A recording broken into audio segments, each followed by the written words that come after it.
in 1895. Today, with a large footprint of 68 offices in India, I'm particularly happy to share that we have begun in all earnest our work in districts and towns on a mission mode to carry forward your message to us when we called upon you and requested your presence for our 125th year celebrations. The lockdown period was also an opportunity for us to connect at many districts to help in compliance and relief work. Sir, we are here today to rededicate ourselves to nation building under your leadership and work on Atma Nirbhar Bharat. Excellencies, ladies and gentlemen, may I now invite our Honorable Prime Minister Sri Narendra Modi ji, our chief guest for this special inaugural session of CII on its 125th year to give his inaugural address. Namaste ji. Thank you Vikram ji, नमस्ते। सबसे पहले तो CII को 125 साल सफलतापूर्वक पूर्ण करने के लिए आप सबको बहुत बहुत बधाई, कॉन्ग्रेचुलेशंस। इस 125 साल की यात्रा बहुत लंबी होती है,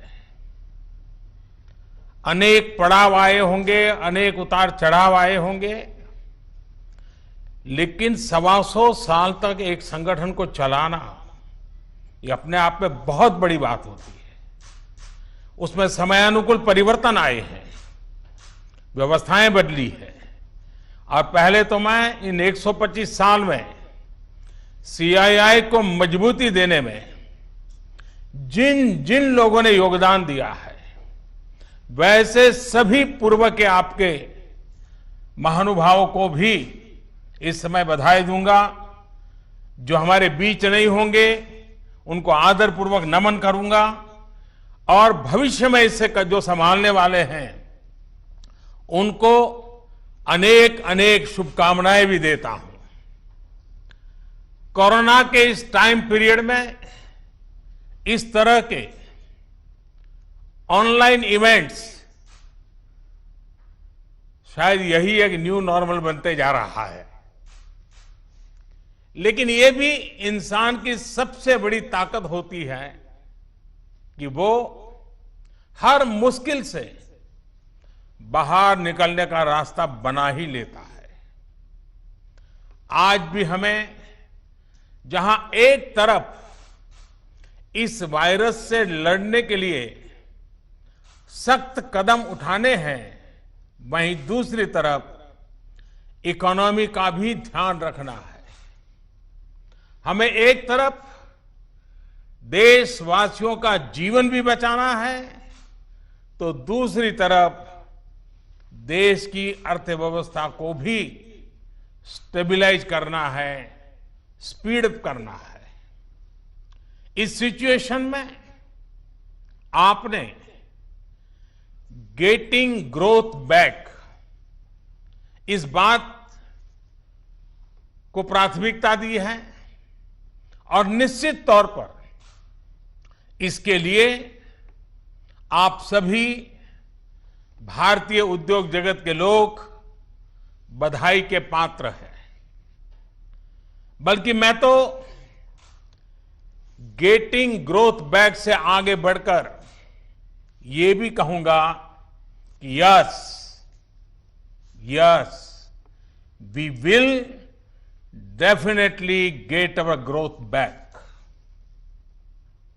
आप लोगों में से कुछ लोग सोच सकते हैं कि संकट की इस घड़ी में मैं इतने कॉन्फिडेंस से ये कैसे बोल सकता हूं। मेरे इस कॉन्फिडेंस के कई कारण हैं। मुझे भारत की कैपेबिलिटीज और क्राइसिस मैनेजमेंट पर बहुत भरोसा है। मुझे भारत के टैलेंट और टेक्नोलॉजी पर भरोसा है। मुझे भारत के इनोवेशन और इंटेलेक्ट पर भरोसा है। मुझे भारत के फार्मर्स, एसएमईज, एंटरप्रेन्योर्स पर भरोसा है और मुझे भरोसा है इंडस्ट्री के लीडर्स पर, आप सभी पर। इसलिए मैं कह रहा हूं, yes, we will get our growth back. India will get its growth back.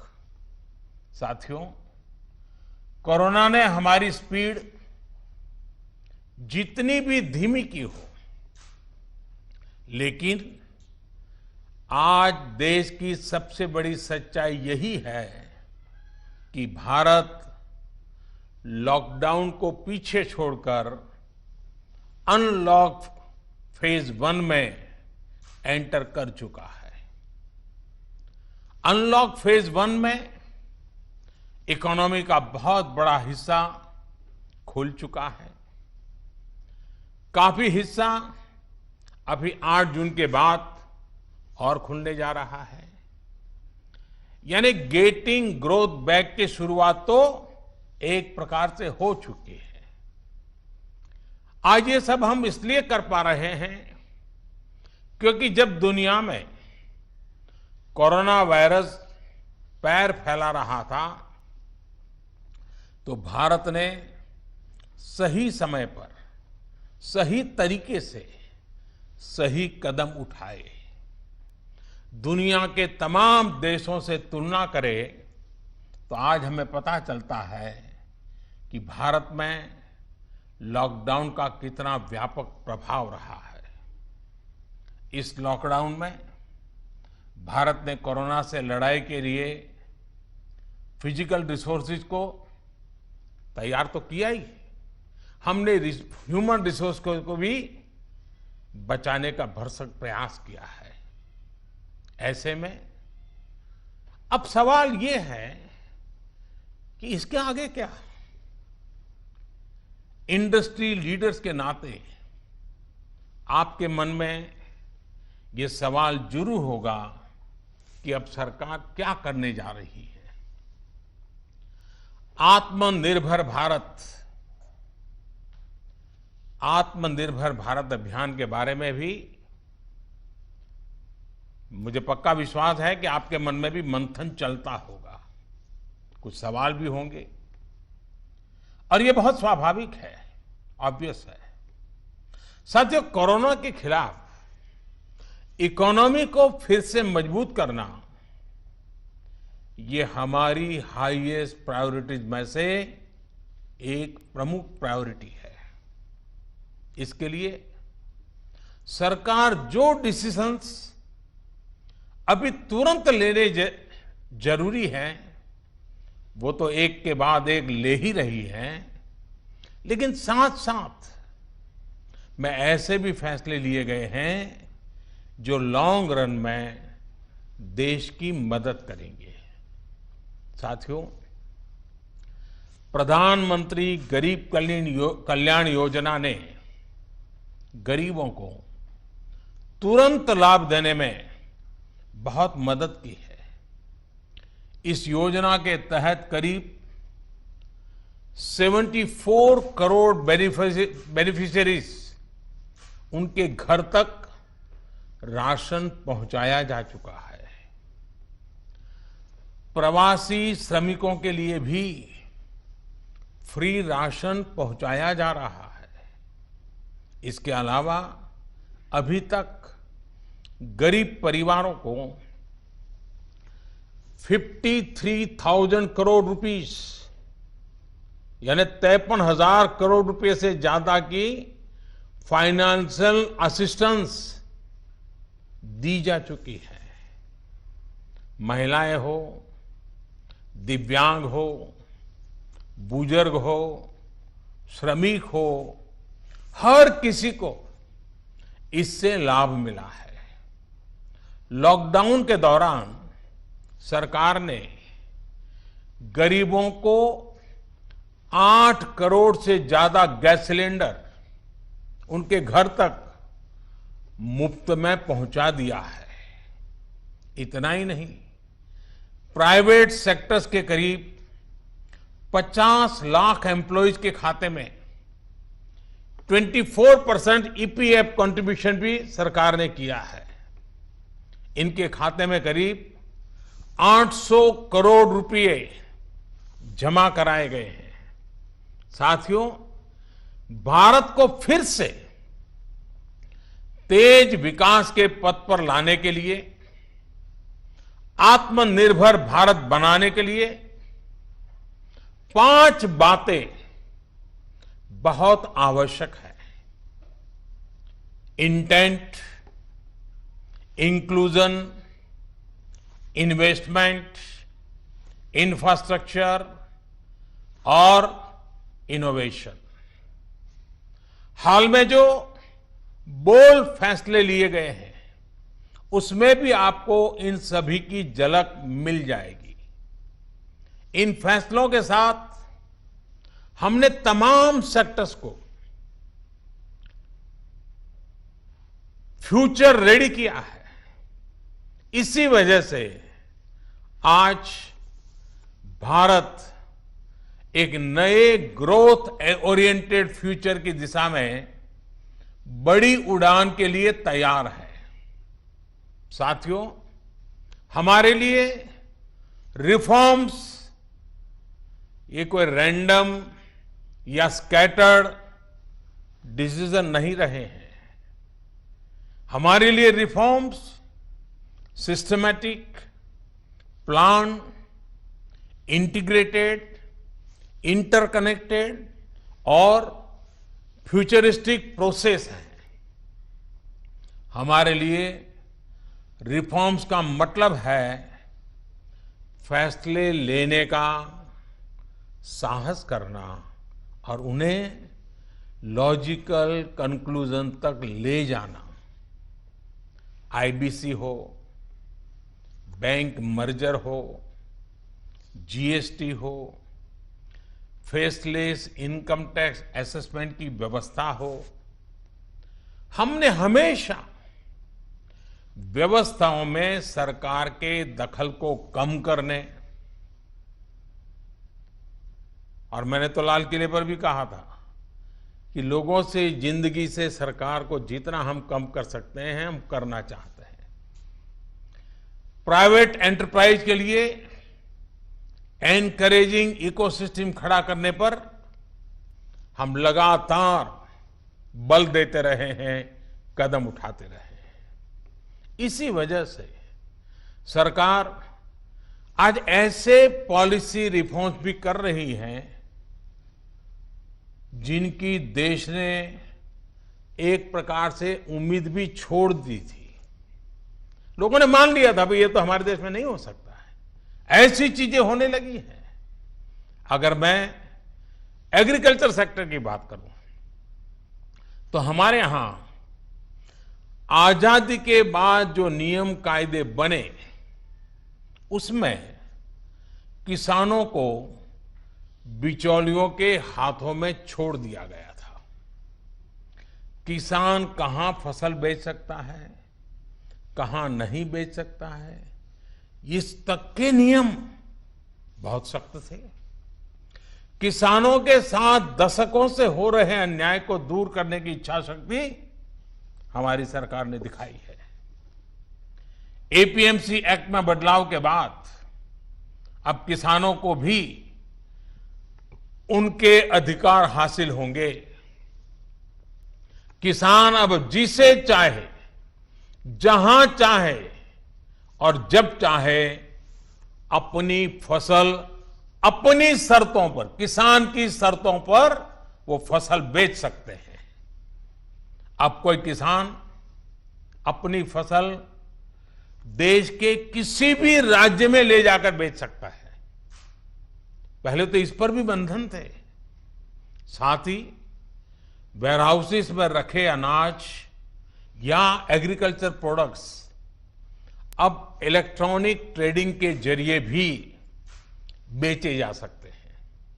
आप कल्पना कर सकते हैं इससे एग्री बिजनेसेस के लिए कितने नए रास्ते खुलने जा रहे हैं।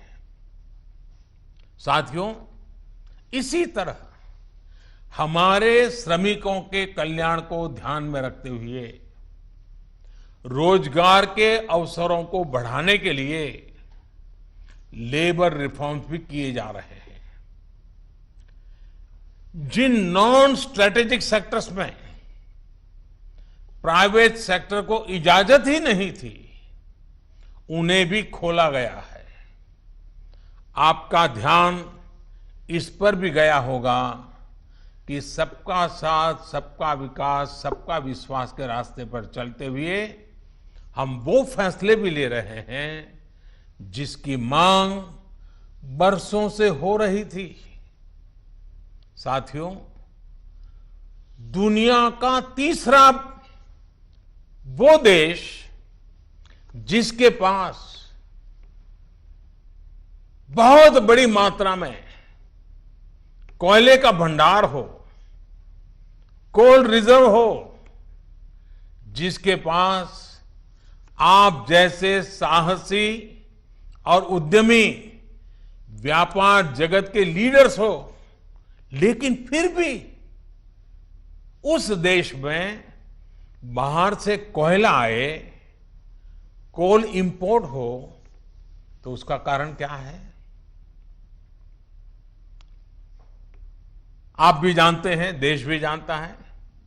कभी सरकार रुकावट बनी रही, कभी नीतियां रुकावट बनी रही, लेकिन अब कोल सेक्टर को इन बंधनों से मुक्त करने का काम शुरू कर दिया गया है। अब कोल सेक्टर में कॉमर्शियल माइनिंग को परमिट कर दिया गया है। पार्सली एक्सप्लोर्ड ब्लॉक्स को भी अलॉटमेंट करने की परमिशन दी गई है। इसी तरह मिनरल माइनिंग में भी अब कंपनियां एक्सप्लोरेशन के साथ साथ माइनिंग का काम एक साथ कर सकती है। इन फैसलों के कितने दूरगामी परिणाम होने वाले हैं, ये इस सेक्टर से परिचित लोग अच्छी तरह जानते हैं। साथियों, सरकार जिस दिशा में बढ़ रही है, उससे हमारा माइनिंग सेक्टर हो, एनर्जी सेक्टर हो या रिसर्च और टेक्नोलॉजी हो, हर क्षेत्र में इंडस्ट्री को भी अवसर मिलेंगे और यूथ के लिए भी नई अपॉर्चुनिटीज खुलेगी। इस सबसे भी आगे बढ़कर अब देश के स्ट्रेटेजिक सेक्टर्स में भी प्राइवेट प्लेयर्स की भागीदारी एक रियलिटी बन रही है। आप चाहें स्पेस सेक्टर में निवेश करना चाहें, एटॉमिक एनर्जी में नई अपॉर्चुनिटीज को तलाशना चाहें, पॉसिबिलिटीज आपके लिए पूरी तरह से खुली हुई हैं। हर अवसर आपका इंतजार कर रहा है। साथियों, आप ये भली भांति जानते हैं कि एमएसएमई सेक्टर की लाखों यूनिट्स हमारे देश के लिए इकोनॉमिक इंजन की तरह हैं। इनका देश की जीडीपी में बहुत बड़ा कंट्रीब्यूशन है और ये कंट्रीब्यूशन करीब करीब 30% का है। एमएसएमईज की डेफिनेशन स्पष्ट करने की मांग लंबे समय से उद्योग जगत कर रहा था। अब वो उद्योग जगत की पूरी मार्ग भी पूरी हो चुकी है। इससे एमएसएमईज बिना किसी चिंता के ग्रो कर पाएंगे और उनको एमएसएमईज का स्टेटस बनाए रखने के लिए दूसरे रास्तों पर चलने की जरूरत नहीं रहेगी। देश के एमएसएमईज में काम करने वाले करोड़ों साथियों को लाभ हो, इसके लिए 200 करोड़ रुपए तक की सरकारी खरीद में ग्लोबल टेंडर्स को खत्म कर दिया गया है। इससे हमारे छोटे उद्योगों को ज्यादा अवसर मिलेगा। एक तरह से आत्मनिर्भर भारत पैकेज एमएसएमई सेक्टर के इंजन के लिए फ्यूल का काम करने वाला है। साथियों, ये जो फैसले हैं उनकी रिलेवेंस समझने के लिए आज की ग्लोबल सिचुएशंस को देखना और उसे समझना भी बहुत आवश्यक है।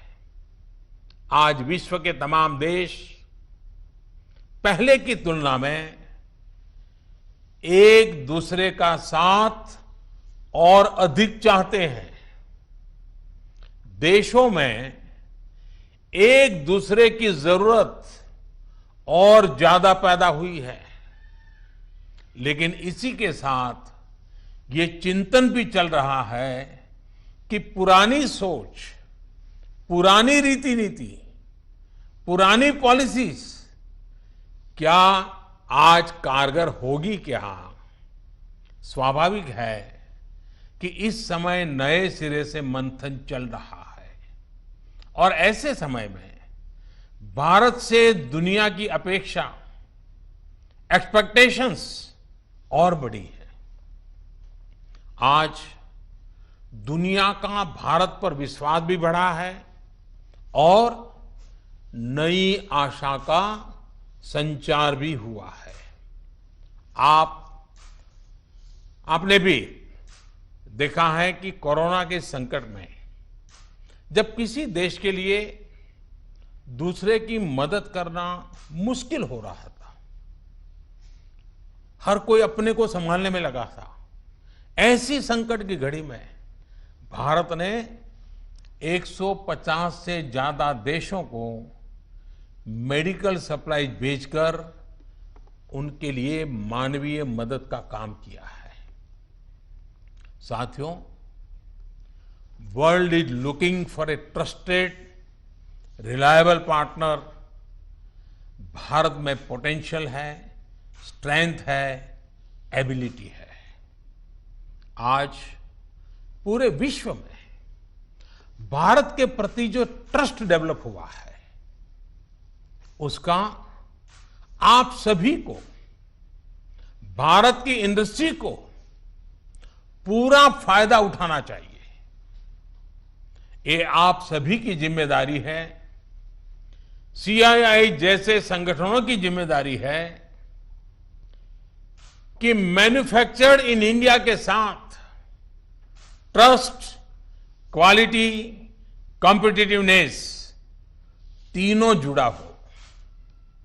आप 2 कदम आगे बढ़ाएंगे, सरकार 4 कदम आगे बढ़कर आपका साथ देगी।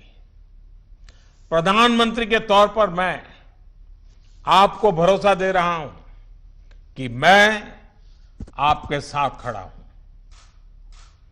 भारतीय उद्योग जगत के लिए ये राइज टू द ओकेजन की तरह है। Trust me, getting growth back इतना मुश्किल भी नहीं है। और सबसे बड़ी बात कि अब आपके पास, इंडियन इंडस्ट्रीज के पास एक क्लियर पाथ है। आत्मनिर्भर भारत का रास्ता, सेल्फ रिलायंट इंडिया का path.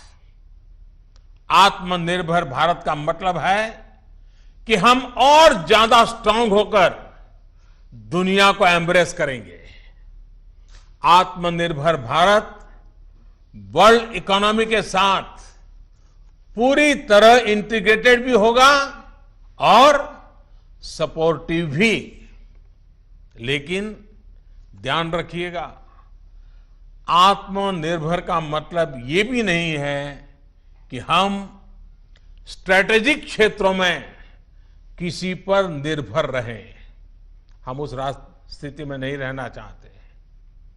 It is about creating strong enterprise in India, enterprises that can become global forces. It is about generating employment. It is about empowering our people to come out and create solutions that can define the future of our country.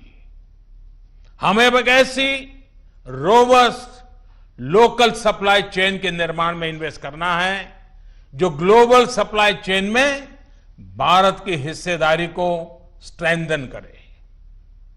इसी अभियान में CII जैसी दिग्गज संस्था को मुझे लगता है आपको भी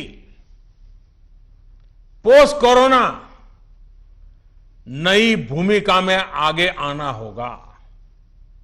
अब आपको चैंपियंस ऑफ इंडिजिनस इंस्पिरेशंस बनकर आगे आना है। आपको डोमेस्टिक इंडस्ट्रीज की रिकवरी को फैसिलिटेट करना है, नेक्स्ट लेवल ग्रोथ को असिस्ट करना है, सपोर्ट करना है। आपको इंडस्ट्री को, अपने मार्केट को ग्लोबली एक्सपांड करने में मदद करना है।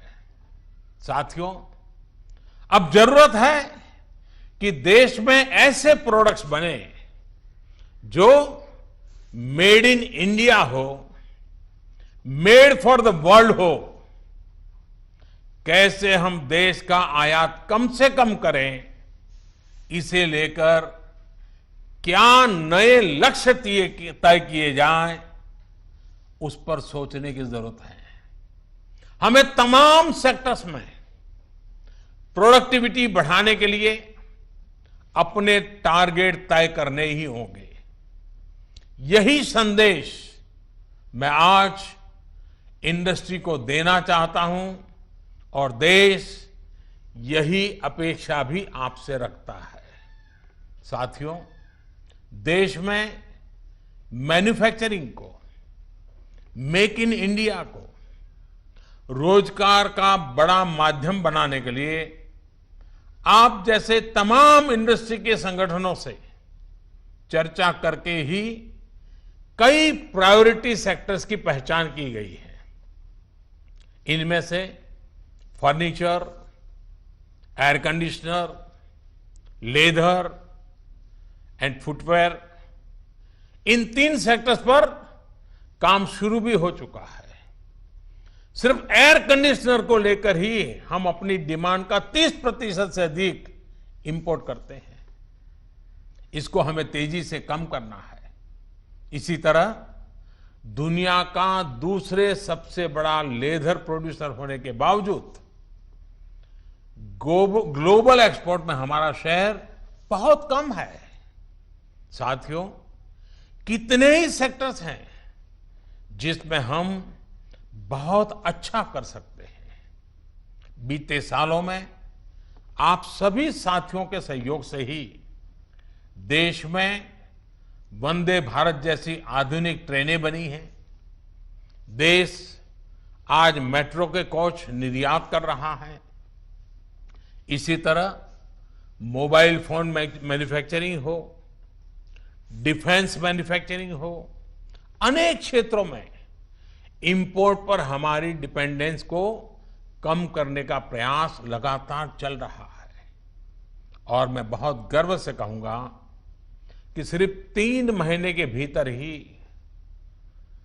पर्सनल प्रोटेक्टिव इक्विपमेंट पीपीई, इसकी सैकड़ों करोड़ की इंडस्ट्री आप ही लोगों ने खड़ी की है। 3 महीने पहले भारत में एक भी पीपीई नहीं बनती थी। आज भारत एक दिन में 3 लाख पीपीई किट बना रहा है, तो ये हमारे उद्योग जगत का ही सामर्थ्य है। आपको इसी सामर्थ्य का इस्तेमाल कर हर सेक्टर में आगे बढ़ना है।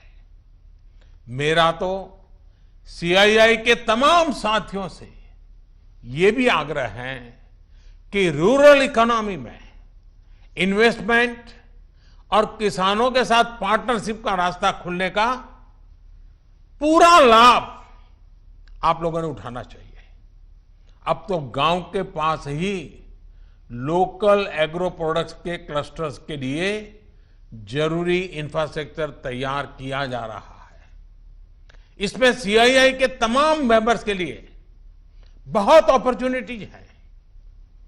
साथियों, फार्म हो, फिशरीज हो, फूड प्रोसेसिंग हो, फुटवेयर हो, फार्मा हो, अनेक सेक्टर्स में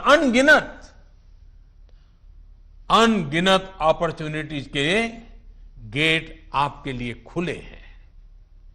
सरकार ने शहरों में प्रवासियों के लिए आवास उपलब्ध कराने के लिए जिस रेंटल स्कीम की घोषणा की है, उसमें भी आप सभी साथियों को मैं सक्रिय भागीदारी के लिए आमंत्रित करता हूं।